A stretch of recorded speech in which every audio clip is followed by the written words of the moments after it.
Over to you. Avatar Meher Baba ki Jai. The seven realities: existence, love, sacrifice, renunciation, knowledge, control, and surrender. I give no importance to creed, dogma, caste, or the performance of religious ceremonies and rites, but to the understanding of the following. 1. The only real existence is that of the one and only God, who is the self in every finite self. 2. The only real love is the love for this infinity God, which arouses an intense longing to see, know, and become one with its truth, God. 3. The only real sacrifice is that in which, in pursuance of this love, all things, body, mind, position, welfare, and even life itself are sacrificed. 4. The only real renunciation is that which abandons, even in the midst of worldly duties, all selfish thoughts and desires. 5. The only real knowledge is the knowledge that God is the inner dweller in good people and in so called bad, in saint and in so called sinner.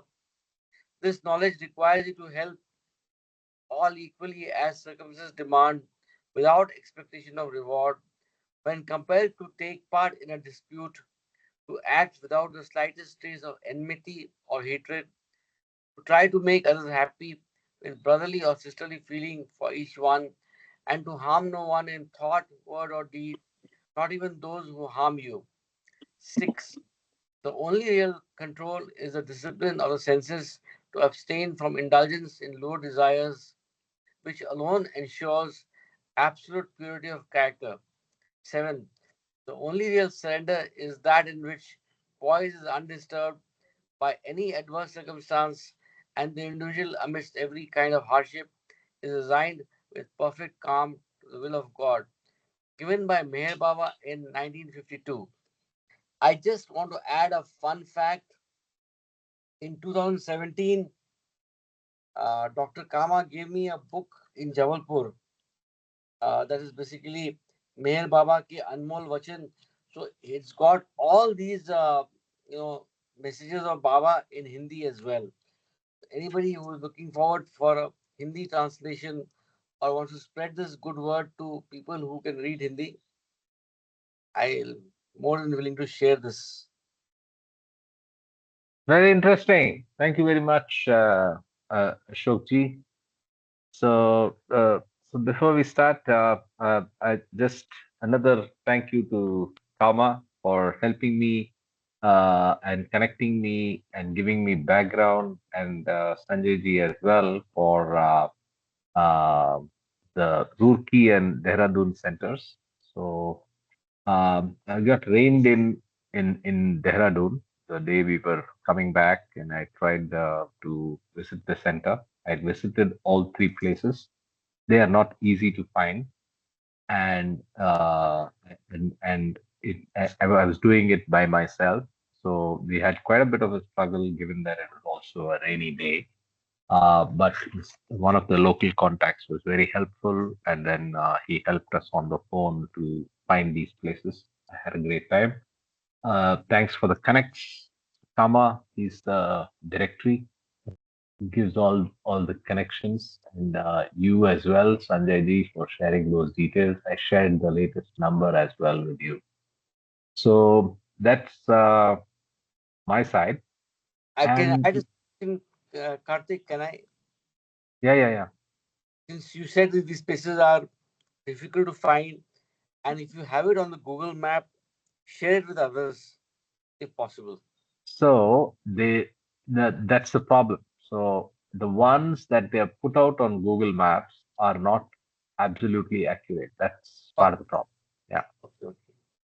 yeah. Anyway, more on that. Maybe I'll send a note on the discussion group so that others are helped. Yes, yes. Okay, so what are we doing today was a fair question. We are starting with a new book.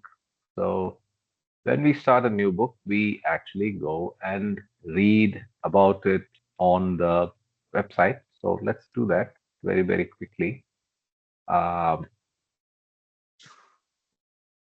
So the book we are reading is Glimpses of the God Man. That's the title page or the cover page of the book. It's a very large book. It's 6 volumes, but I believe volume one is much bigger than the others. So we start with volume one. I've made a combined file for convenience, and let's get started with just this quick note about the book. 6 volumes, the richly detailed series of biographical volumes spanning from 1943 through 1954 includes many messages that Meher Baba gave during this period, as well as a wealth of stories and anecdotes. So let's jump straight in. Any thoughts before we start? Who has read the book? I think Bal Natu's relationship with Baba is so heartfelt. It is so submitting to him in complete surrenderance Hmm? that, in my experience, when I read this book, I think maybe 15 years back, uh, it just flows. It's just the outpouring of his heart, Hmm. and the language that he writes, that will, in my opinion, give you that feeling of his love for Baba. That's my only comment. And you remember, I had said that we must read this book, and I'm glad that you Long chose back, this. Long long back, back, yeah. you told me, yes. So I give Yeah. full credit for initial choice. By Just the way, I those think like I have read uh, one or two volumes in MPR, the library. During the visits, I have read, and I agree with you. It's a very nice book. So let's get started then. Praveen, are you in a position to read? Because you might want to drop off Yeah. when you need to. Sure, sure, So sure. Yes, continue. yeah. That's So another. I'll just read I'm in a the position. I'll just read the back notes, um, Sure, sure. maybe, and then Glimpses of the Godman, Meher Baba, Volume 1. This Volume 1 refers to 1943 to 1948, and it's a Sufism publication. Dedication is to the loving and abiding presence of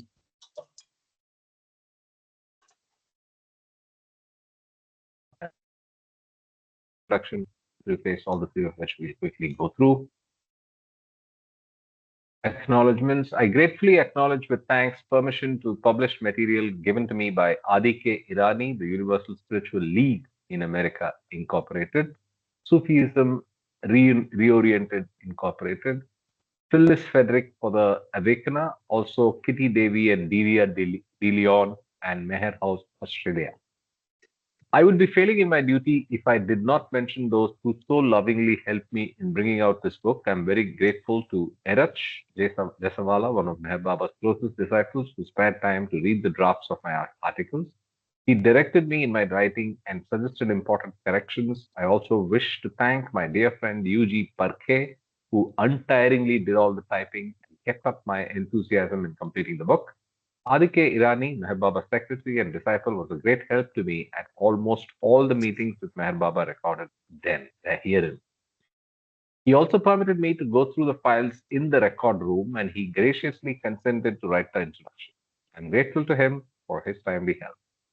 The articles first appeared in Divyavani, a monthly magazine published in Hyderabad, Andhra Pradesh, for which I'm thankful to the editorial staff. It was a happy coincidence that Murshida Ivy Dus of Sufism Reoriented gladly agreed to arrange for publication of these articles in book form in the United States. I'm especially indebted to Marjorie Rogers of Sufism Reoriented for editing the articles and preparing the final manuscript, and those who assisted her, Tracy Craig, Ellen Sirota, and Sharon Child, and also to Ira Dietrich. I am deeply grateful to Peter Townsend, whose generous contribution made this printing possible. Wow. Bal Natu, Meher Prasad, Kurudwadi. Kurudwadi is a few towns from Ahmednagar. If I think it's about an hour. This was written in June 7th, 1974. Bal Natu. Okay, so yes, Praveen, you're free to take over from here. Yes. Avatar Thank Meher you. Baba ki jai. Avatar Meher Baba ki jai. Let me start. Yes. What is man? A state of full and complete consciousness limited by the individualized human mind. Ah, it's nice. I think I'll read it again. What is man? A state of full and complete consciousness limited by the individualized human mind. I think this is a Could you it's a small be a sentence, bit but it more has a clear? lot I to mean, do. Praveen, could you be Sorry. closer to the mic so you can Sure, be sure, sure. yeah Yeah, more audible? Yeah, that would help. Yeah, yeah. I think I'm on also. Remove my. Uh, Tell me if I'm clear now. Yes, much Am I better. That's Yeah, much go better, ahead. right? that's what we want. Yeah, Sure, that's good. go Thank ahead. you. Sure. What is God? The infinite consciousness, unbounded and immaculate. When the mind with all its thoughts and feelings is effaced, there is nothing to limit the infinite, infinitesimal drop of consciousness and its experiences itself as the ocean of infinite consciousness. This is the very purpose of creation. This is the, this is the state of self-realization or God realization. This final experience confers complete absorption of the drop in the infinitude of God. Such a one is not aware of the world. For him, it does not exist. If by the divine will he regains normal human consciousness and spiritually guides people, he is called a perfect master, a Sadguru, or Kutub. Thus, a man become God is a man God. He is the individualized ocean. So if I can pause you here, there are some. Sure. This is a very very beautiful phraseology that this is. This is by the way written by Adi K. Irani, not by Bal Natu. This is the Mm. introduction. Very Yes, yes. beautiful words, right? I love what is man. So if somebody asks you what is man, a state of full and complete consciousness, state of Limited full ones. and complete consciousness, limited by the individualized human mind. And again, Yes. individualized is a very, very strong reference Baba brings to through discourses and, of course, in God Speaks multiple times. Yes. And if you see in the last line here, uh, he is the individualized ocean. So a Sadguru is defined as an individualized ocean. Now, again, the individualization of the soul or individualization of the consciousness of the soul continues, and even after reaching the God state, the ocean state, the individualization persists. So that's something that's very very clearly brought out by Baba, and I'm so glad that these beautiful expressions are put together by Adi Keran. Go ahead. In fact, I was also thinking of the same that the words individualized ocean is again another what you call a great phraseology that can exactly explain the state of Sadguru. That is Correct. More another. than that, Yeah. it makes you think, right? Yes, So yes, if you're ocean, how are you individualized? So my interpretation, and it's personal, and others are free to jump in, is I am fully aware that I am the ocean, but who is aware? Who is me? And that's the yes. individualization, right? So Correct. the ocean needs a particular point from which to realize it is the ocean, and that is the point that is being referred to as the individualized point, right? It's not the I, ocean itself. Though That's correct. in potentiality, in power, in knowledge and bliss, it's complete. So there's no difference between the individualized ocean and the ocean in capability, in potentiality, in power, in bliss, no difference. But in locus standi, from where I am thinking, there is a small point, and that point is the individualized point. So that's my interpretation. Yeah, go ahead. I agree. Fine. Once in a while, however, it is ordained that the infinite consciousness apparently descends into the world of illusion and assumes a human form to give a worldwide spiritual push to everyone and everything created. Such a one is known as the Avatar, the Buddha, the Messiah, the Christ, the Prophet. It is part of the divine sport. Thus, the God become man is the God man, the oceanized individual. Wow. Next one.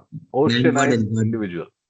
So, man, God, and God man reference. You can see man, God is an individualized ocean. God man is an oceanized individual. Wow. Okay.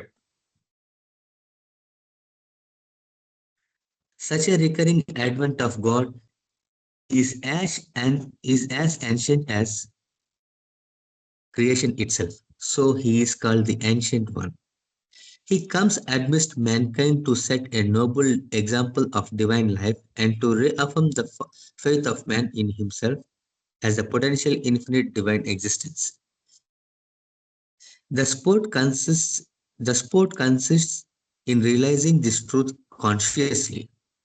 The avatar's presence coincides with a vital push felt in various fields of life: art, music, literature, sports, science, and above all, spiritual and understanding.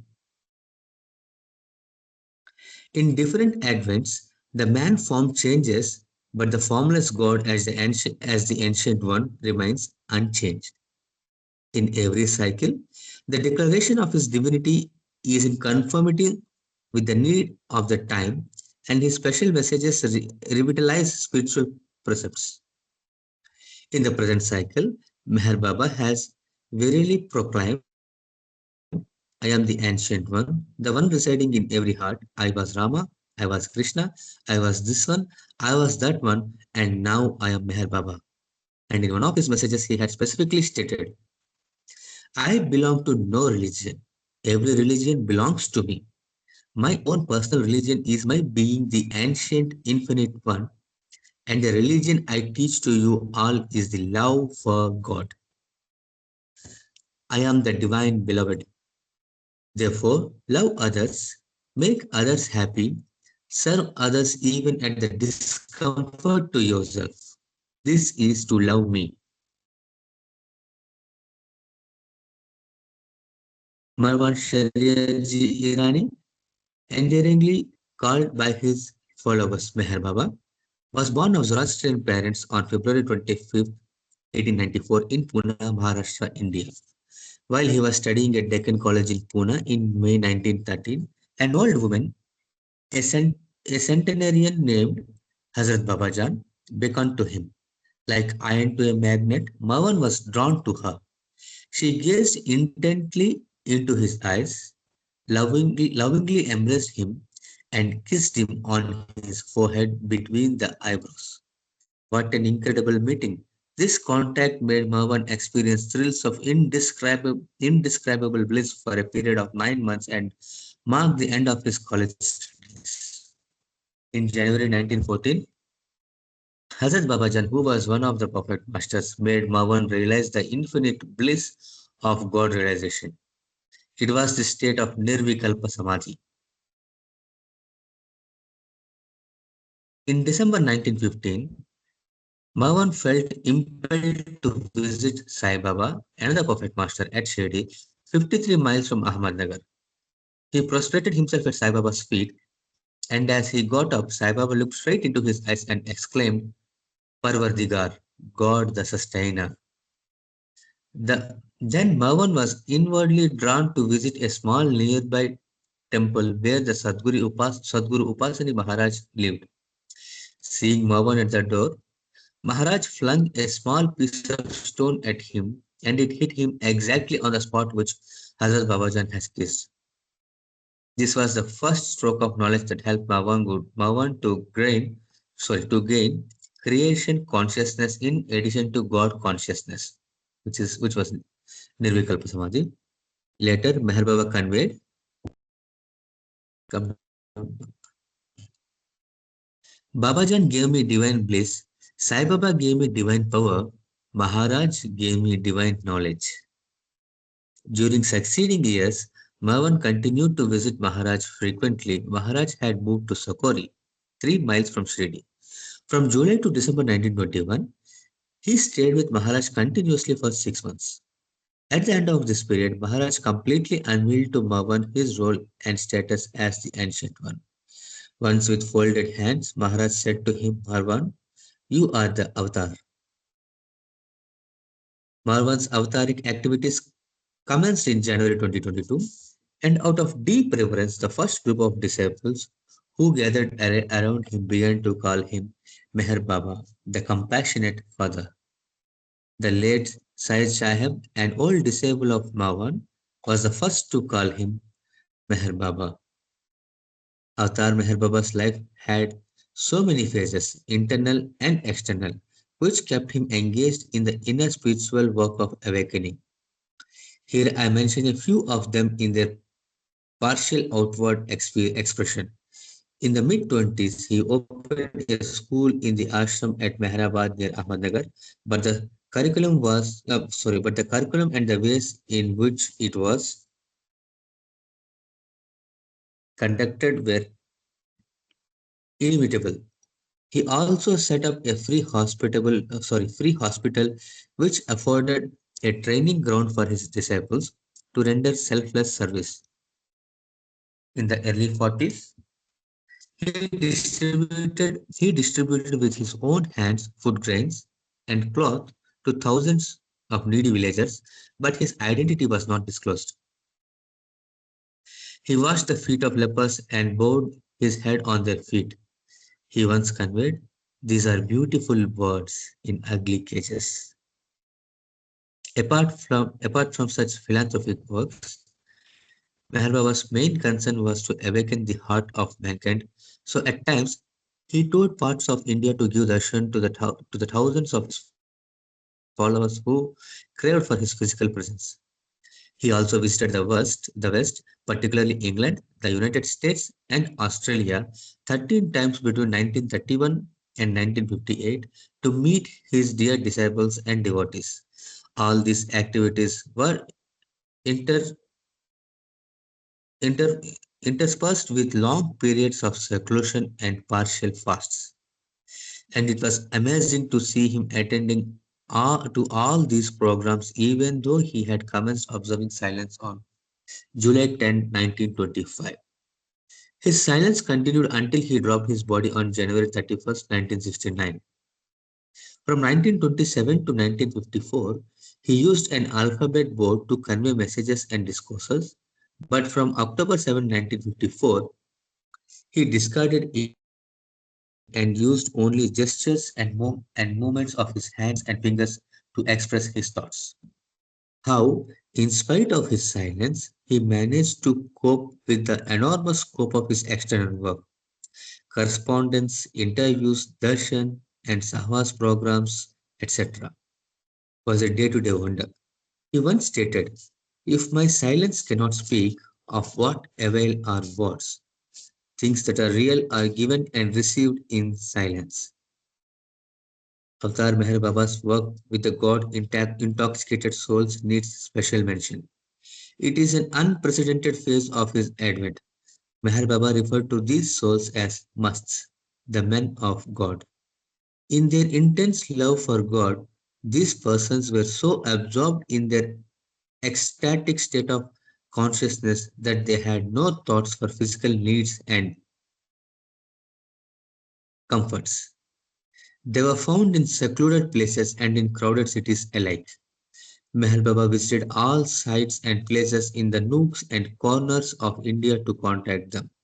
To clarify this phase of work, I prefer to quote Meher Baba's work Musts are those who become permanently unconscious in part of world of their physical bodies, actions, and surroundings due to their absorption in their intense love and longing for God. The musts alone know how they love me. I work for the musts and knowingly or unknowingly they work for me. For a detailed account of this unique phase, I recommend that readers refer to The Wayfarers by late Dr. William Donkin. Meher Baba, Yeah, listen humanity. Okay, it's the taken from quote. there. Yeah, Yeah, the quote came from there. yeah, the quote This was quote. taken from Listen This Humanity. quote. Yeah. Yeah. Meher Baba's life as the God man lies far beyond human understanding, but his life as a man was a visible and tangible expression of his divine love.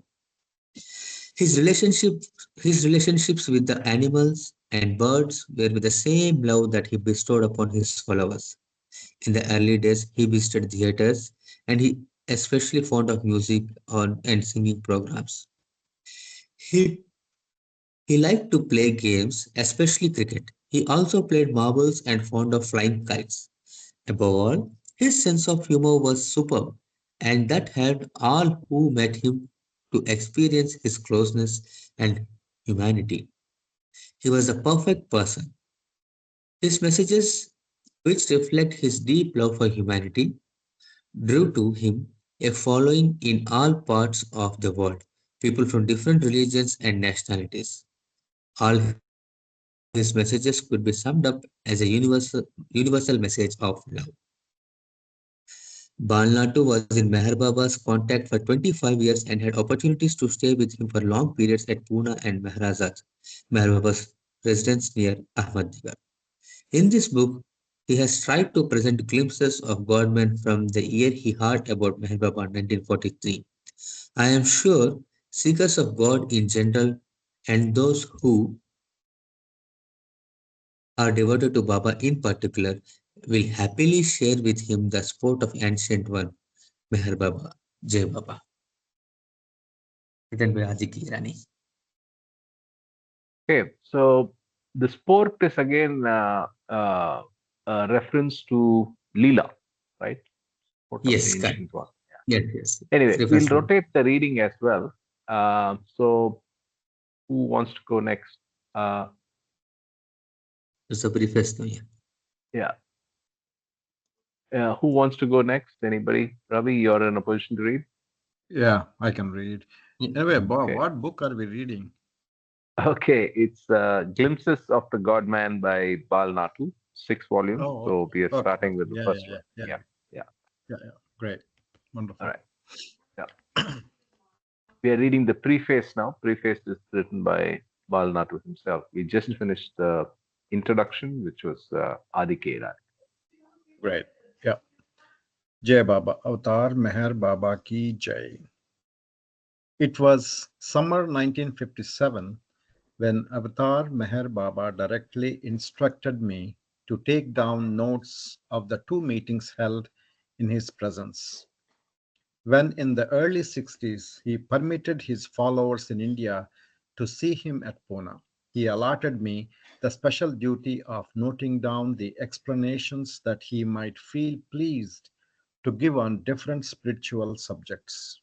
I also kept a diary recording what transpired during these small and large gatherings, including the accounts of a few interviews. Some of these notes were later read out to Meher Baba and duly edited. This duty awakened in me a great interest in collecting information about the different activities and phases of work in Meher Baba's life. For me, this turned out to be a very pleasant hobby. In January 1969, Meher Baba most unexpectedly dropped his physical body. There was a feeling in me of something vitally missing, so I had to find my own way of maintaining contact with him. I commenced writing about his life and my life with him beginning in 1943, the year I first heard about him. There was no fixed plan, and I had no idea that the articles would be published in book form. I simply desired to share what I understood of Meher Baba with those who wished to know more about him. I claim no authority. I do not profess to teach anything to anyone. Meher Baba, as the God man, the avatar, drew the hearts of his dear ones to him as he alone is capable, and he is still drawing many others in various lively ways. While narrating certain events, for clarification, I have brought in similar or relevant incidents in Meher Baba's life, which happened either in earlier or later years. As the motive for my writing is a free exchange of views, of course, based on facts, I have frankly recorded my interpretations, but these inferences are personal and open to correction. Anyone is free to have his or her own outlook.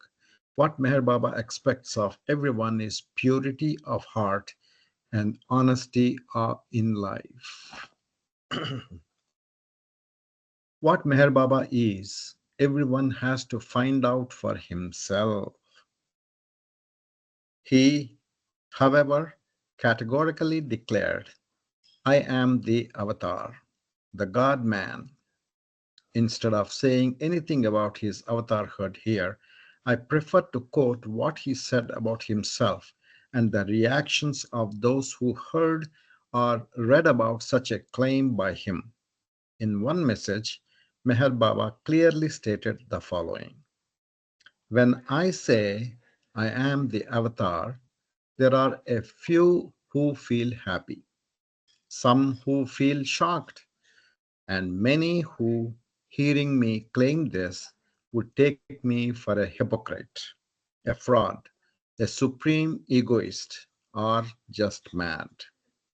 If I were to say that every one of you is an avatar, a few would be tickled and many would consider it a blasphemy or a joke. The fact that since God is one, indivisible, and equally in us all, we can be naught else but one, is too much for the duality conscious mind to accept. Yet each of us is what the other is. I know I am the avatar in every sense of the word, and each one of you is an avatar in one sense or the other. It has been an unalterable and universally recognized fact since time immemorable that God knows everything, God does everything, and that nothing happens but by the will of God. Therefore, it is God who makes me say I am the avatar, and that each one of you is an avatar. Again, it is He who is tickled through some and through others is shocked. It is God who acts and God who reacts. It is He who scoffs and He who responds. He is the creator, the producer, the actors, and the audience in His own divine play. A message given by Meher Baba during the Mass Darshan program at Ahmednagar, India, September 12, 1954, also printed in The Awakener, Volume 2, Number 2, Fall 1954, page 1.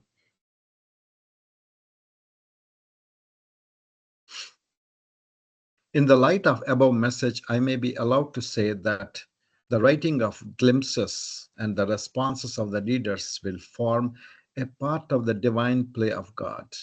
Non-English words used in this book, which may be unfamiliar to the reader, are printed in italics. I have defined some of these words at their first occurrence. However, some words such as mast, mandali, darshan, prasad, etc., are used often, so I request that the reader refer to the glossary.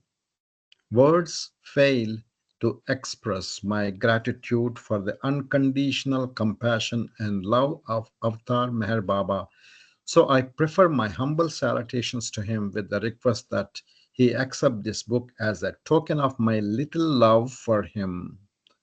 Bal Natu, Meher Prasad, Kurdwadi, Maharashtra State, India, June 7th, 1974. Bal Natu, Jai Baba. Yeah. Glimpses of the God Man, Meher Baba. Very interesting. I read this long time ago, about 40 years ago. Very, very Wow. interesting. In India, when I was in India, I read all these books. So, anyway, Lovely. Tidings of Joy about the God Man, 1953. He drew me to him. 1943. 1943. How did you come to Meher Baba? What was your experience of him? Are questions often asked me whenever I have the opportunity to meet Baba lovers, particularly those who are new acquaintances. It is quite natural to ask such questions of anyone who has had an opportunity by virtue of his luck to come in contact with any great personality, and especially so regarding contact with the enlightened one. The answers may vary with each person in accordance with his temperament and receptivity. The replies may appeal to some, and to others they may not. The fact remains that every person's contact with Meher Baba has a unique personal fragrance which may or may not be adequately expressed in the words. Words that come with clarity may help others get a feeling of life with Meher Baba. I do not claim such clarity, yet I wish, though a bit hesitantly, to recall my life with Meher Baba, of course, with readiness to correct any statements or information through those who may have better knowledge. Excuse me. My answers to the above questions are simple. Meher Baba drew me to him. My life with him was his act of compassion and love, unmindful of my weaknesses. This is my experience. So profound in this paragraph, huh? The previous paragraph, oh my God, that's very profound. My answers to the And above questions are yeah, go simple. ahead. Go ahead. My answers to the above questions are simple. Meher Baba drew me to him. We can place ourselves instead of him, me, right? Exactly. That's what I My was going life, to say. yeah, my life with him was his act of compassion and love, unmindful of my weaknesses. This is my experience.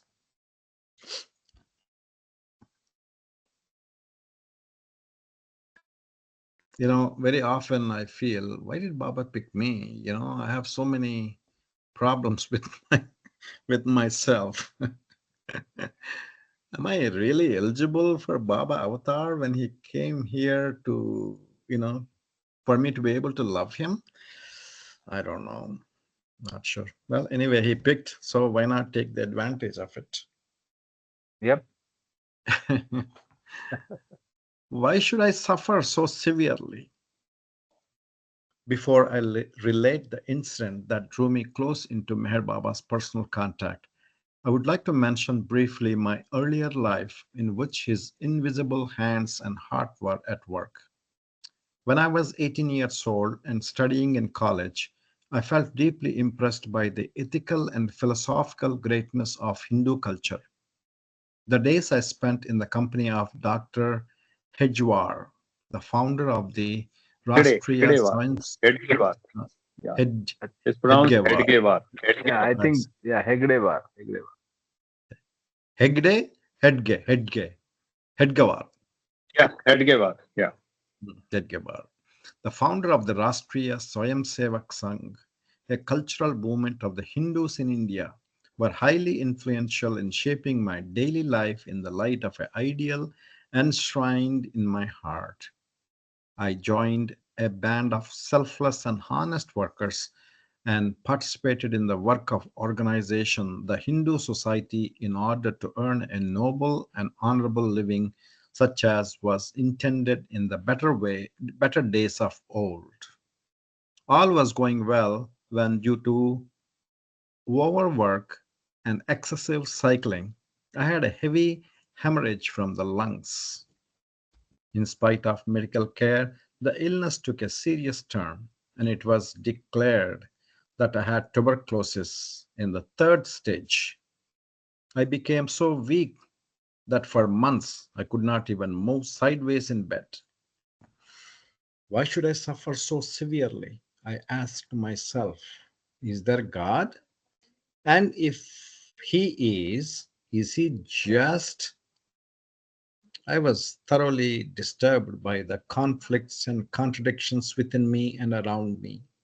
After surgical operations in the mission hospital at Vanlaswadi, Miraj, I felt better physically, but the psychologically confusion was still dominant.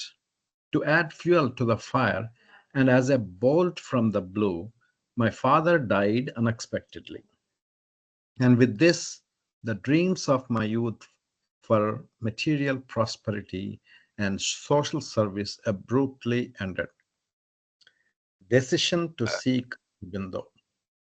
By chance, my family decided to settle at Kurudwadi, Sholapur district, Maharashtra. Under the circumstances, tidings of joy. I needed to seek a job, but that was physically impossible.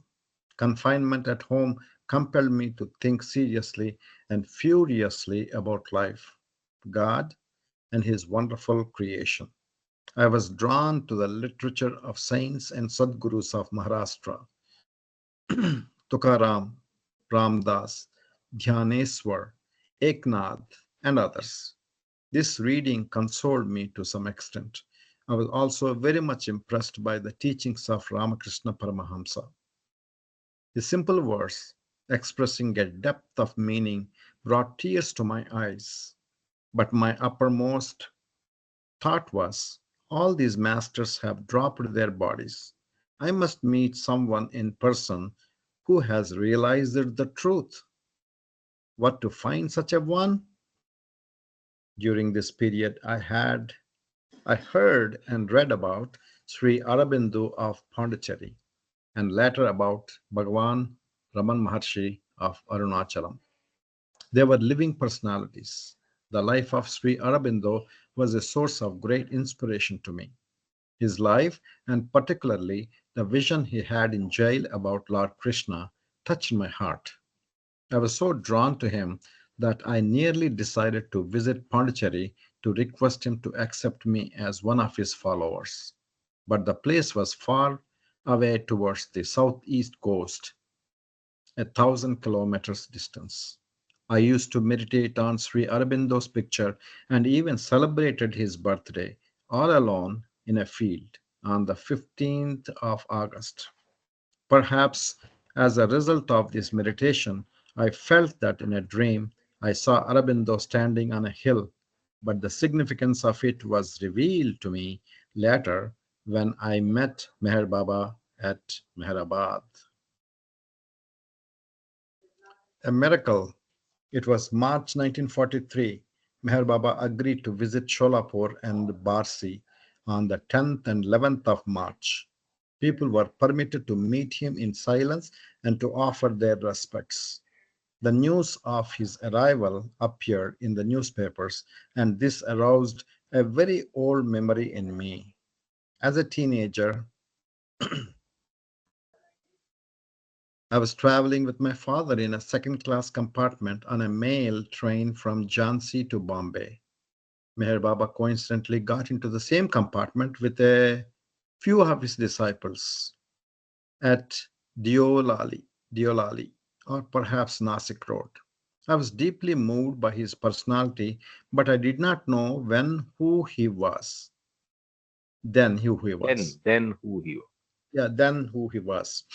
At Bombay, I learned from my father that the impressive personality was Meher Baba. As the years passed, I completely forgot about that incident. The news in the local papers revived this memory, and I felt a strong pull within me to see Meher Baba in person. But by this time, he had already left Sholapur. This occurrence, however, was instrumental in kindling the desire to know more about him. Then a miracle happened. Miracle in the sense that the cause of the episode remains unknown even to this date, or else it's a plain coincidence. One of my neighbors, Kaka Saheb Ghatnekar, who was working as a ticket collector for the railways, was not much interested in reading. One day, however, while visiting a hotel near the station, he met a person who had a new book in his hand. Impulsively, Ghatnekar inquired about the book. It was the life of Meher Baba, written by Deshmukh in the Marathi language. Ghatnekar asked the person if he would lend him that book, and strangely enough, the man happily parted with it and left the hotel. They did not know each other, nor did they introduce themselves. My neighbor immediately handed the book over to me. The man who owned it never contacted Ghatnekar again to get back his new book. Thus, in sense, began my life with Meher Baba. Correspondence with Meher Baba. After reading the biography of Meher Baba, I felt that he could be the one whom I should contact. His philosophy and teachings, from my limited capacity of understanding, were in accord with the teachings of the Upanishads and of Maharashtrian masters. But he was not born a Hindu, and I was a bit dogmatic in this respect. There would be, however, no was a bit no No harm harm. in just No harm. having Yeah. his darshan or a formal audience. I felt I did not know Meher Baba's address, so I wrote a reply paid postcard, Secretary, care of Meher Baba, Ahmednagar. It was my first letter to Meher Baba. In those days, he was deeply engaged in his work with the musts, God intoxicated souls. Hence, I did not receive an immediate reply. During the fourth week of May 1943, I got a reply from Adi Kerani, familiarly known as Adi Senior, Meher Baba's secretary. He wrote, I showed your postcard to Meher Baba. You can write to Meher Baba direct, asking any questions or for any information. He is very happy and he sends his blessings to you. And I really felt blessed.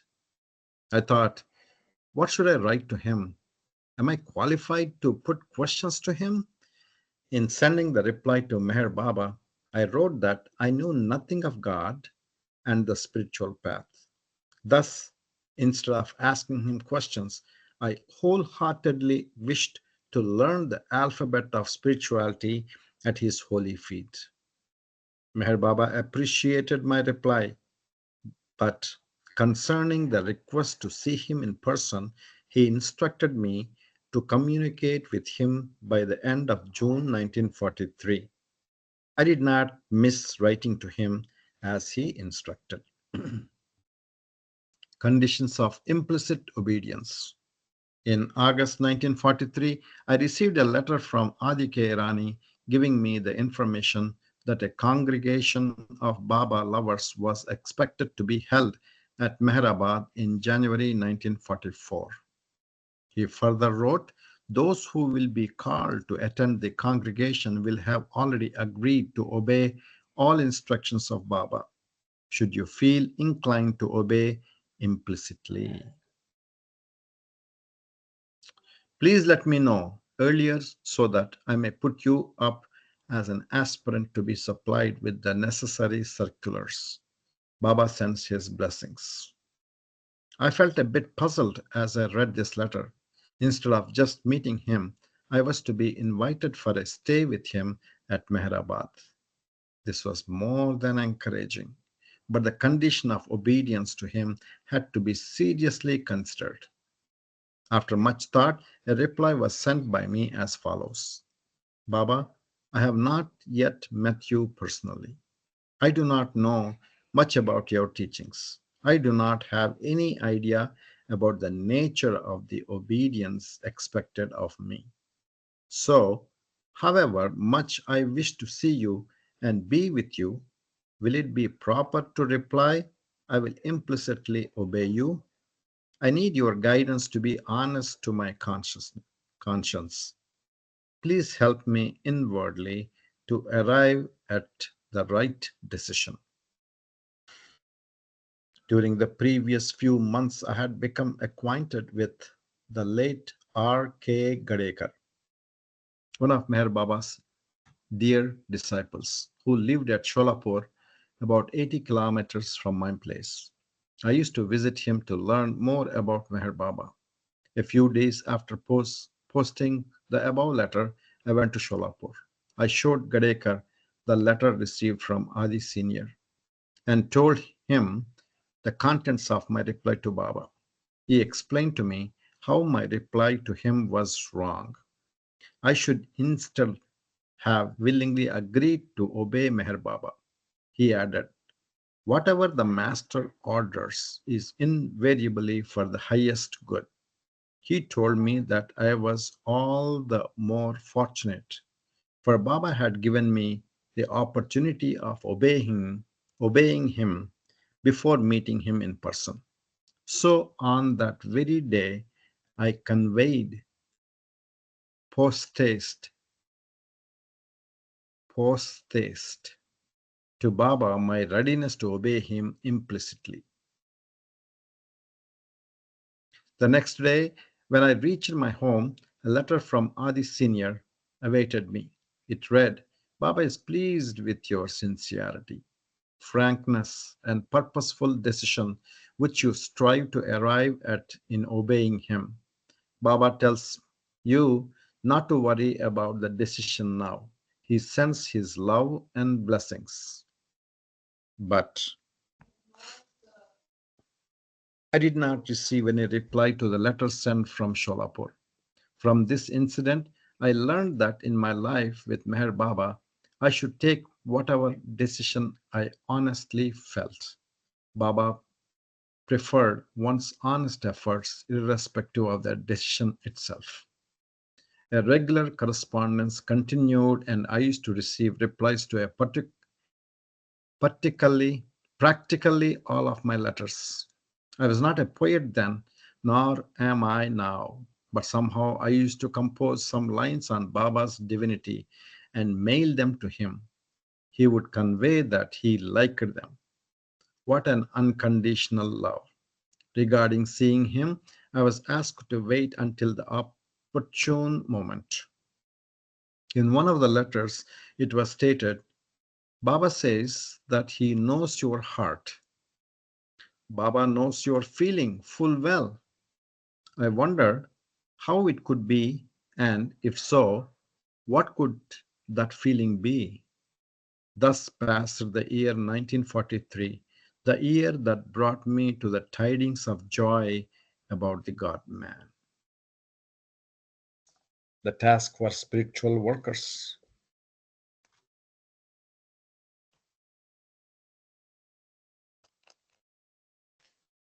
Although I did not participate in any of the external activities of Meher Baba in 1943, I shall relate briefly what transpired during that year.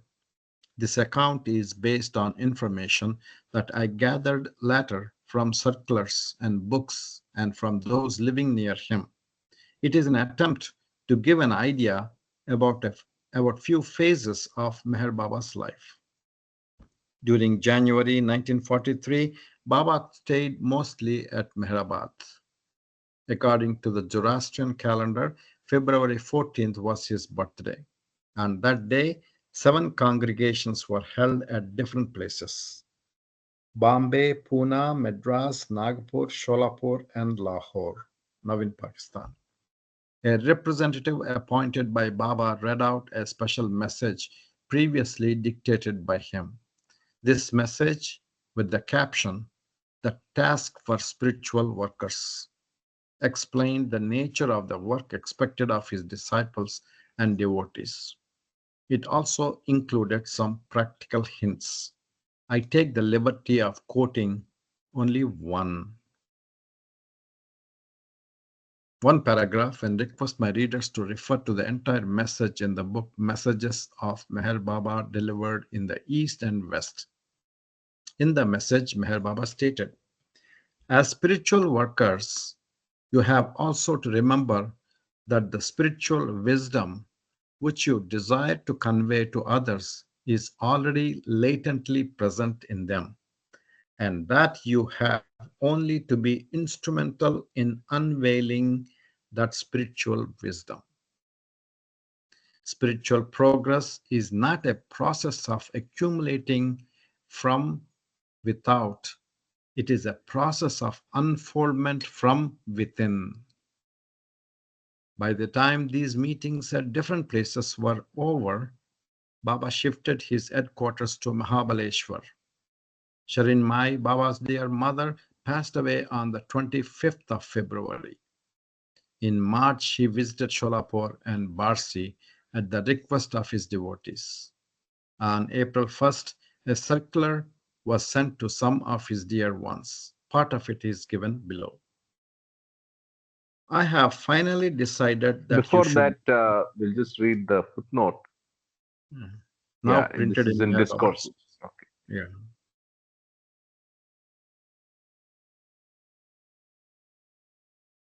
A meeting at Mehrabad. Yeah, No, next no, one. you have to start from here. I have finally decided that you should be present in Mehrabad on May 15, 1953 for 5 days. You will ask me no questions but listen to my instructions, which will be clear and precise. A meeting at Mehrabad. Some of the instructions given by Meher Baba at the time of the May meeting were as follows. He expected the participants of the meeting to lead their lives in the light of these directives. Number one, amidst all your duties and attachments, let the background of all your thoughts be the only thought that God alone is real and all else is illusion.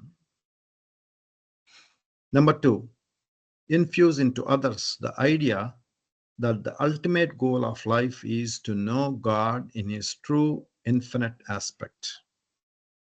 Number three, think less of yourself and more of others, but trying to make others happy, even if you have to suffer for it. Hey, Karthik, would you mind going above a couple of paragraphs the Baba talked about? That's very interesting here. Can we read this again Sure. slowly so that we can understand? As spiritual workers, you have also to remember that the spiritual wisdom which you desire to convey to others is already latently present in them, and that you have only to be instrumental in unveiling that spiritual wisdom. That is very profound, right? Very, very profound. You all followed this point, right? We try to help Right. others to learn about Meher Baba, but Baba had already worked on them.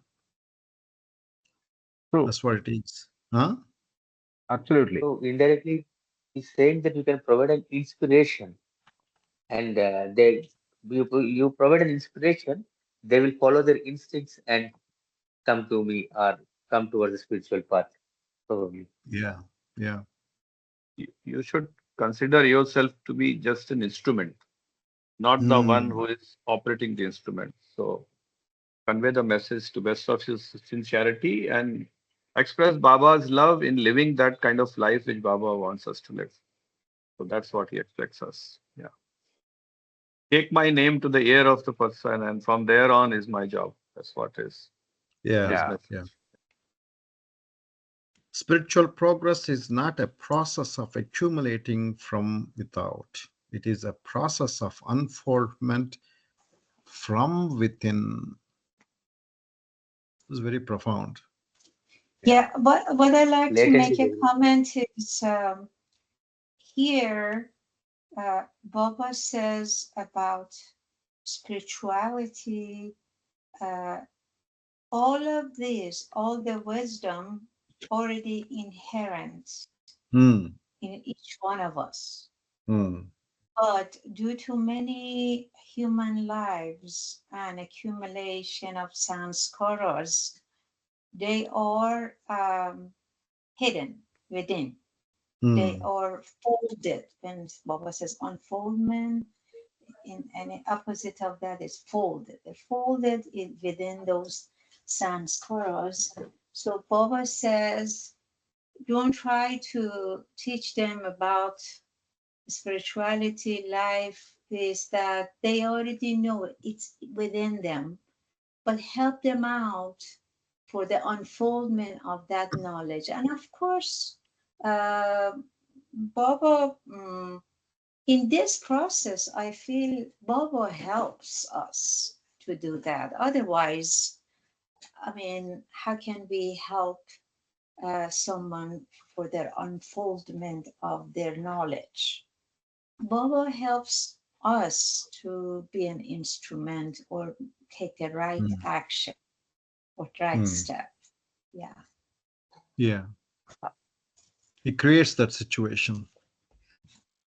Yeah, Yeah, it but I think creates that the key point situation. is the latent nature of that unfoldment and that progress and that knowledge. Right? It's already Hmm. there. Yeah, Yeah. point. Yeah. Let's Very good. on that note, we can also rotate the reading. Mahu, are you in a position to read now? If you're comfortable, Jai you Baba. can take Jai over. Baba. Yeah, I Thank you can so do much, that. Ravi. Jai Jai Baba. Baba. So let's start Okay, so, from here. Yeah, uh, some specific.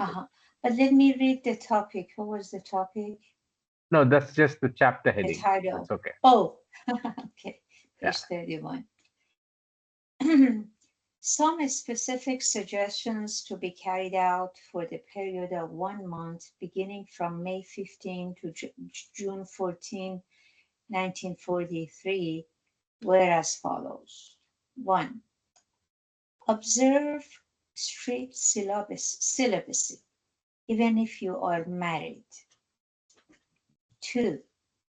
Avoid all entertainments. 3. Every morning, the first thing is to be a sincere prayer from you to God to make you understand Him and His will. How nice the third one is. It was in this meeting that Baba explained, with the help of colored charts, the process of evolution, reincarnation, and realization. This explanation was later published in book form on fine art paper. I had the good fortune to receive a copy as a present. The name of the small book is Divine Thing. You want to read now printed in Meher Baba God Speaks, second edition, 234 to 243. And some of you might have seen that copy, which is referred to as the art paper. It's a small booklet, but then produced very well.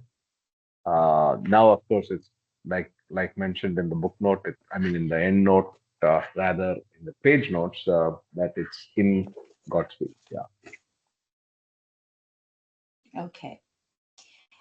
Uh, when Baba explained the subject matter, Chagan, one of his disciples who was entrusted with the food arrangements, was not present.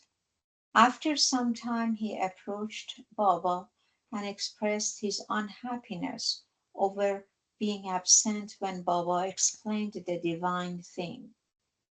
Baba smiled and gestured. Don't worry, I will tell you the gist of it. He then conveyed the following sentence on his alphabet board. You live in water, not knowing what water is. That's all. And he asked Chagan to attend to his duties. At times, Meher Baba's replies were cryptic, so short but so significant. Another version, this is my expression, another version of this that I read elsewhere, in fact, not too long ago, uh, when Chagan came back from his errands and saw Baba intensely was explaining this, yeah, he got mad, says, Baba, how come I don't you don't explain it to me? And then Baba, mentioned this, that you live in a border not knowing what the border is. And then Baba asked him, uh, now, did you understand? And then Chagan smiles and says, yes, I fully understand now. That's the version I read. Yeah. Anyway. At times, Meher Baba's replies were cryptic, so short, but so significant. In the beginning of July, Meher Baba, with a large group, left, left for Lahore. This city was his headquarters until the third week of November. The following Mandali mainly stayed with him.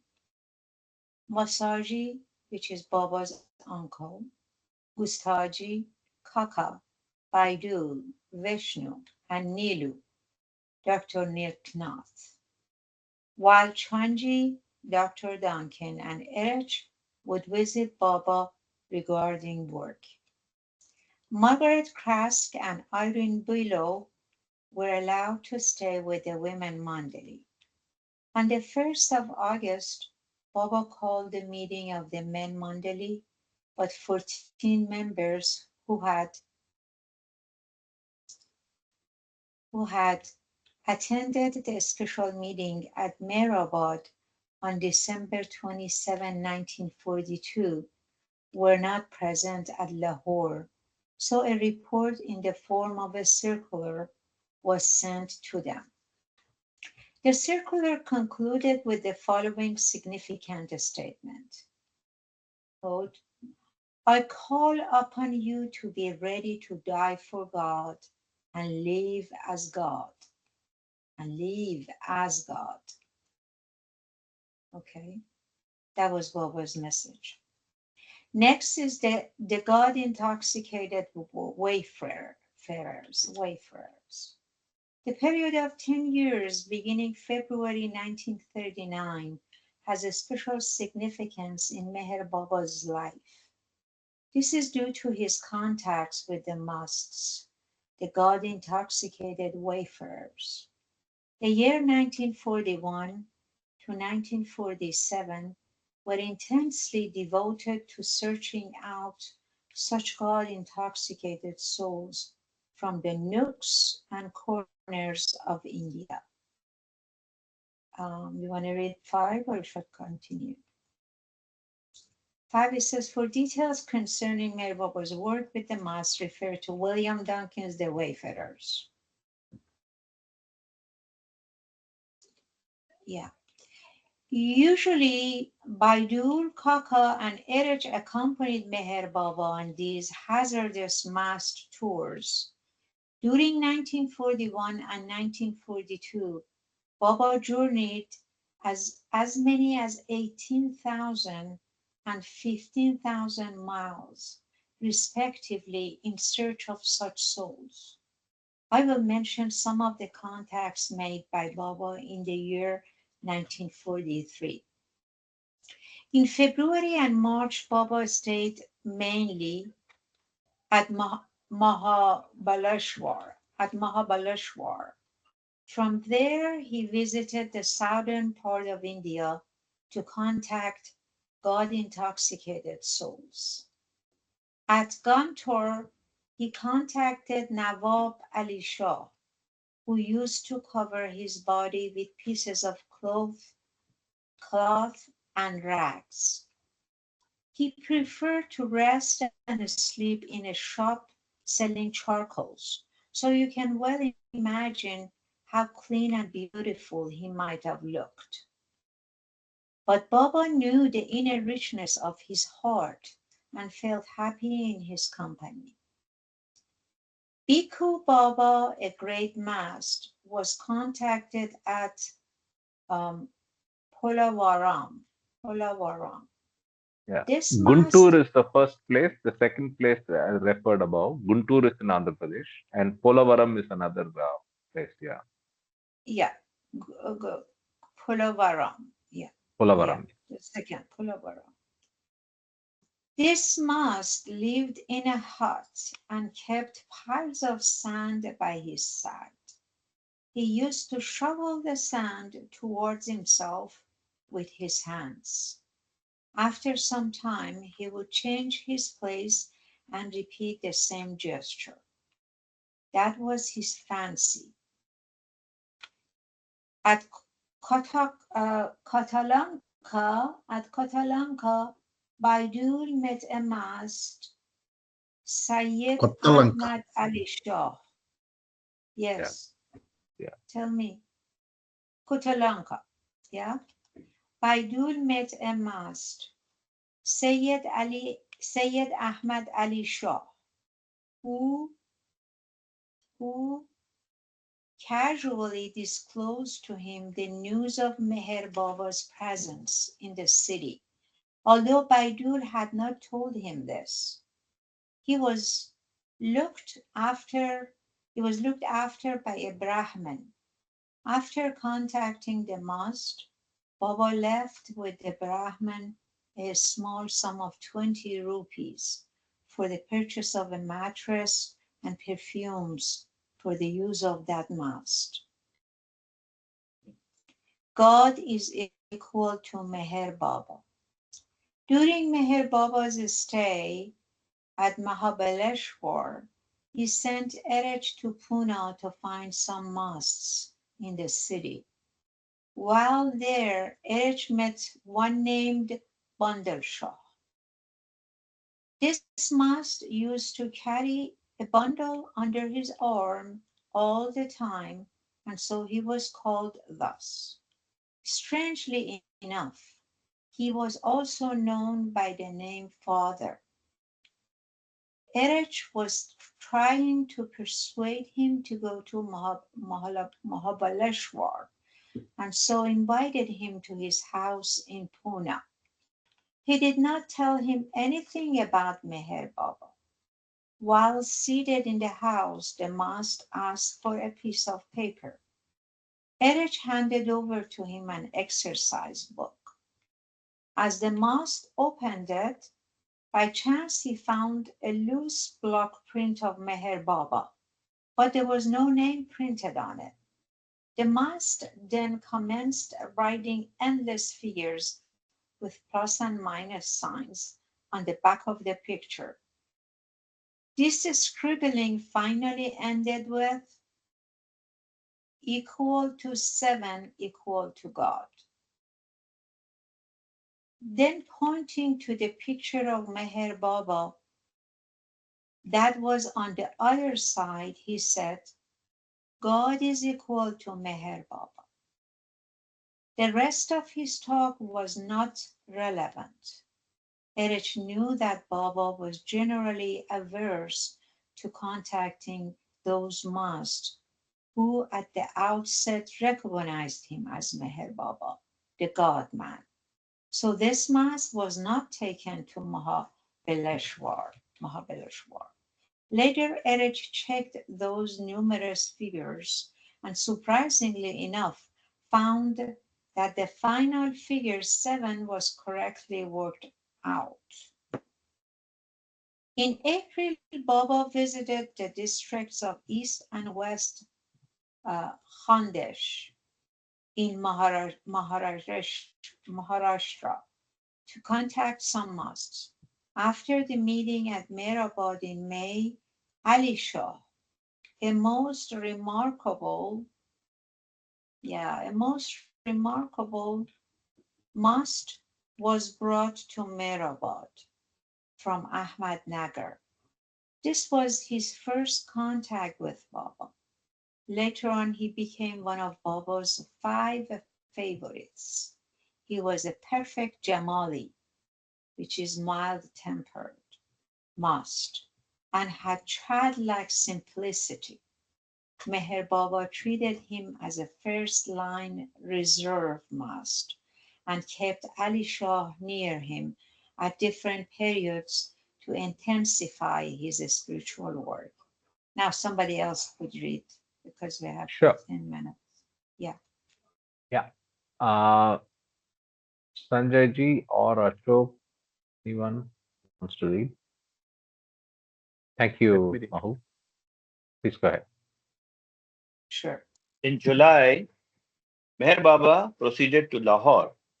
He stayed there from July 7 to November 21, 1943, at 6 Amrit Kuti, Garden Town. Some musts were contacted at, at and near Lahore and Rawalpindi. Baba Hosh was a must living at Charkot. When visiting this place, in addition to the usual must experts, Dr. Ghani, one of Baba's dear disciples and childhood friends, accompanied him. Dr. Ghani was not used to the life of hardship encountered on the must tours. While returning to the railway station after the must contact, a donkey was commissioned to carry 2 of the mandali, including Dr. Ghani. Being foreign to the art of donkey drive, both fell off its back. They had to walk very fast to keep pace with Baba, who was a fast walker, to reach Khudian Khas railway station in time. As they sighted the station, they noticed that the train for Lahore was already on the platform. Baidul ran ahead and requested the station master to detain the train for a few more minutes. Dr. Ghani too had to run to get into the compartment, but then he fainted. This is enough to illustrate how strenuous the must tours were. After contacting a god intoxicated soul, Baba would be in a hurry to get back to his headquarters. The next day, Baba visited Kul Mokal to contact another must. Needless to say, Dr. Ghani did not accompany the party. This journey was memorable for the admirable conduct of a Sikh restaurant owner who prepared a good meal for the group and carried it himself to the nearby railway station where Baba had stopped. It was nearly midnight, and yet this man was there to serve them. He refused to accept even ordinary charges for the meal. This is an example of the hospitality and reverence shown by Indians to saints and masters. All enjoyed the meal, for they were very hungry. Such timely comforts were rare on must trips. A strange offering. A must contact at Kangarpur was remarkable for quite another reason. As soon as the must, Sayyid Rahmatullah Baba saw Meher Baba, he began to dance, saying, "Come, come here, I am waiting for you." He made Baba sit on his bed, then he led Baba into a room in a cemetery, and it was a secluded contact. Afterwards, the must presented to Baba a dirty sack and pieces of iron and wood. With this treasure, for whatever was given by a must was regarded as a treasure by Baba. The party rushed to the station to catch the train for Lahore. Yeah. At Lahore, Baba met a young must whose father was looking after him and regarded himself as the spiritual son of his own son. Later, Baba remarked, that was a delightful pair. Baba gave the pair the name Baap Tikrawala Must, which means the father and son must. Tikra means son. Yeah, beta. Yeah, as we call it in Hindi. Yeah, boy. One more contact of a different nature took place at Lahore. Baidul spotted a must, Nawab Ali Shah, while he cycled through a suburb named Baghbanpura. The must held a cryptic conversation with Baidul. He said, I want to go to Aligarh city. Perhaps he meant Allah's Ghar, meaning the house of Allah. But the road is blocked. There is a world famous doctor who has recently visited Lahore. I will ask him his permission, and if he grants, I will go. Baidul asked the must the name of the doctor, and he answered, Mauni, the silent one. Thus, he made an indirect reference to Meher Baba's divinity. Some musts felt Baba's presence before he contacted them on the physical plane. Near Lahore, a Bhatt Meher Baba contacted at Bhatt place. Meher Baba contacted Baba Shahabuddin, one of the two seventh plane mazhoobs in India. Meher Baba first bathed Shahabuddin, who then led Baba to a suitable place for secluded contact. At Rawalpindi, Baba contacted two naked musts. One Nanga Shah Mastan had a strange habit of doing all activities in circles, irrespective of Just whether. 1 second, Sanjay. It's interesting, Baba contacting the people in the seventh plane. I thought that's very Yeah. interesting, right? Yeah. Seventh plane. For a long time, I had Yes. that doubt, and I used to be friends with one gentleman by name A.V. Raghavalu, who used to work in Calcutta in those days. And he You had had a close mentioned, yeah. contact with Meher Baba. I think I might have told this story before. And I had a chance to work with him for 1 year in Vijayawada after my education. And he would only talk about Meher Baba. So Meher Baba wrote him to meet somebody, and that somebody name was Tel Baba in Calcutta. And then at that time, he was telling me that Tel Baba was in somewhere in the Calcutta area. He contacted him and said, I don't know what he did, but he was on the seventh plane. For a long time, I didn't understand. The people in the seventh plane are already God realized. So, what is the need for the Baba to contact these people through his mandali or to his lovers? But later on, what I understood was they become once they get God realized in seventh plane, they become mazubs, right? So many of them wants to become Jivan Muktas. For that, perfect masters or avatar have to work on them. So that is the reason why they contact the seventh plane musts. Yeah, Baba. Jai Baba. At Rawalpindi, Baba contacted two naked musts. One Nanga Shah Mastan had a strange habit of doing all activities in circles, irrespective of whether he was sitting, standing, eating, or drinking. If given food, he used to squat on the ground and shuffle around in a circle as he ate. Baba seemed very pleased with this contact. After the meeting, he sat on 3 hours in seclusion on a nearby hill. The other naked must, named Nanga Khan Mastan, Peshawari, was a marathon runner. Local people offered him food as he trotted past, and the must ate as he continued to run. He would run 4 to 5 miles at a stretch. He was born a must. Oh, an important contact at Rawalpindi was Unti Mai Mastani of Company Bagh. She beckoned Baba to sit near her on a pile of bricks and offered him a piece of dry, mouldy bread. God knows how stale it was. Baba, however, accepted the piece lovingly and ate it too. Nanga Baba of Jaskiran. In September 1943, Meher Baba proceeded to Kashmir, where he visited a number of mosques. Many of these were contacted again in 1944. So I wish to present that account later.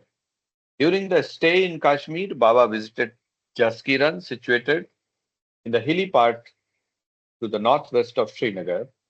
It stands on the left bank of the Indus. Here, Baba contacted a unique must named Nanga Baba. It was learned that he had been sitting on a hilltop for years in a cross-legged position, unmindful of the seasons of the snowfall. The most incredible thing that Nanga Baba was his daily diet. He ate dry bread along with a paste of stone and wood. So those of you who read or have seen Wayfarers will remember all these stories, amazing Yeah, experiences and accounts of these unique behavior. yes, yes. This, in fact, is beyond belief. But Meher Baba and the Mandali were present when this dish was prepared for him by his attendees. Meher Baba was there for about 3 hours, but he could not contact this must privately as he was surrounded by people all the time. A must, however, pointed at Meher Baba and casually remarked, "He is my elder brother. He adjusts and protects whole world." The journey to Jaskiran had been made through hills on a stony back with unbridged streams, and Baba and the party used ponies. But while returning, they traveled on foot as far as Harpalpur. It was indeed a very hazardous journey.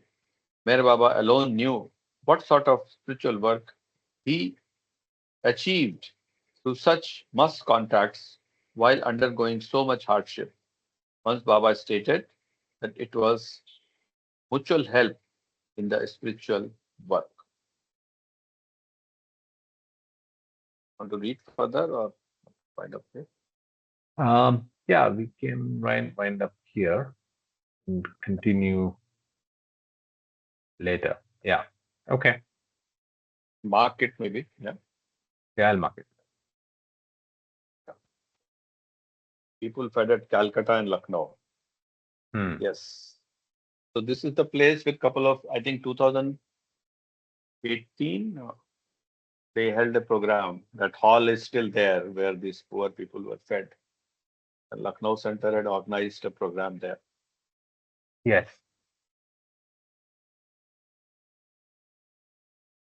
I remember. Yeah. Okay. Yeah, and then there's a hotel nearby this hall where Baba had stayed.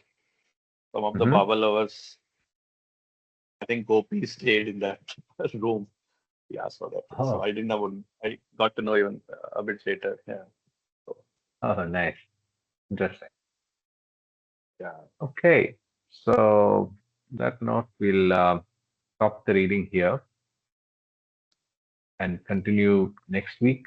Again, Yes.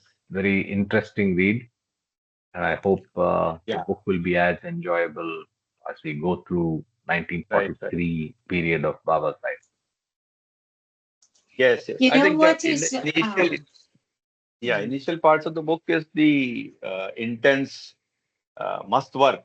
So that's what is getting covered here. And as we get into the new life phase and then visits to Andhra in the later, I mean, later parts of the book, part two, part three, that would be yeah, yeah, very interesting. it's a Yeah. good reminder. It's always nice to reread and Yes. be reminded of those Baba's universal word. You know, this is the last sentence is I thought it was very important that, I mean, different time I mean, we read that Baba contacted them, so because they were stuck, there's on a seventh shadow of that plane of consciousness, and so Baba pushed them through, and that helped them out so they wouldn't be stuck in that position. Some of them were actually staying, in one place like 11 years. One of the Mandavis were saying. Anyway, so but in return, Baba also was getting help from them. I mean, obviously, when Baba was contacting them, they were communicating inwardly that I want you to do this and that, and and so it was mutual. Yeah, very Mutual. interesting. Yeah, yeah. Like Muhammad Mast, was strictly working on World War II. Correct. Yeah, he was very much so. Well, anyway, Mhm. that's all we hear. Germany, We right? don't know. Germany. Yeah. Yeah. Anyway. Anyway, very nice. Okay. Thanks for joining. Thanks for joining all the people on the call. Uh, and let's catch up tomorrow for discussion. So I'm sorry is there about a meeting tomorrow? last. Yeah, last Sunday there was a confusion thanks to some technical issues on my side. I did not have my laptop. I tried on the mobile and then it didn't go the way we wanted. And then people had audio issues, I heard. And so we abandoned the recording. So we basically start from where we left off 2 weeks back. So that's Yeah, that's fine. tomorrow. Yeah, And yeah, that's that's discussed. better. That's better. Yeah. Our Yeah. attention was on the echo coming and all that. Yeah. Yeah. Yeah, Baba. Right. Jai Baba. Good to read it again. Yeah. All right. Thank Jai you. Jai Thank you Baba. Baba. so much. Thank Jai you. Baba. Jai Baba, Thank you. everyone. Yeah. Thank Jai you, God. Baba. Jai Baba. Jai Baba. Jai Baba. Oh, so you made it right through the end of the call. Praveen, thank you. Bye bye. Jai Baba.